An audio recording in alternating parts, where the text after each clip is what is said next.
Jade Davis is having a fine senior season. She's the team leader in assists and has started all 26 games this year. She joins us now in studio. Jade, welcome. How are things? Everything's great, thanks. Good. I bet that game, especially on senior night against Union, had to be a lot of fun. Yep, I'm still on a high a little bit from the win, so it was a great game. You had the hardest task of anybody. Coach and I talked about it. You were tasked with guarding Shumpert. She ends up scoring 42. I mean, she kept you busy all night. I don't know how you kept up the energy to stay with her all night. Oh, yeah. I look forward to those games where I have to guard the toughest player. Even though she scored 42, we got the win, so it was fun. Well, talk about this senior season. Obviously, you're seeing more minutes than you've seen before. It's been a tough career for you. You've had to battle injuries.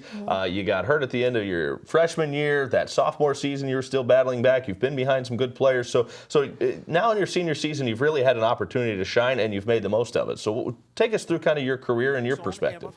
Yeah, so coming in as a freshman, I was excited. I was pretty confident. I've had a good role on my high school team, and then had a pretty good freshman season. Started one game, played good minutes in most of my games. Then I got hurt, so that's kind of where it backtracked me. Had to go through rehab.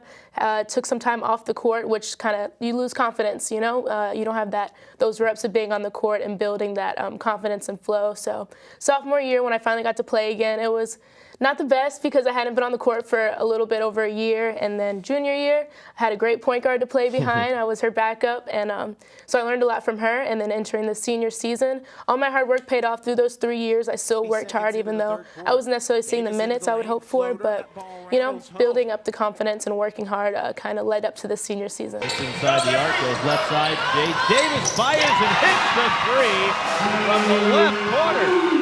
For some players, getting away from the game can actually be therapeutic and help a little bit. Others, they have to stay on the court and practice all the time. For you got away from it a little bit over the offseason. You went to the Dominican Republic and you traveled a little bit. Talk about that and how that kind of refreshed you to get ready for the season. Yeah, so this summer I got to go to Dominican Republic, as you said. I was introduced to it through my basketball team. We went on our foreign trip last year, and it was awesome. I got to do some Christian missionary work there. I learned a lot about the mission field. And I actually got to play basketball there too, often in like the back streets with the local kids. And then I got to play some games too against like the youth teams. And yeah, so it was awesome. It was refreshing, a new culture, a new environment, very hot, and got to be around great people. Well, that's awesome. Well, I'm sure you want to do some more traveling. Is that kind of what you want to get into once you're done with school? Yeah, I have a passion for just international kind of regions and people, so I'd love to keep on getting around to different cultures and see different types of diversity. Well, Jade, thanks so much, and good luck the rest of the way. Hopefully, you've still got plenty of basketball left here in your senior year. Yes, hopefully so. Thank you so much. All right, thanks a lot.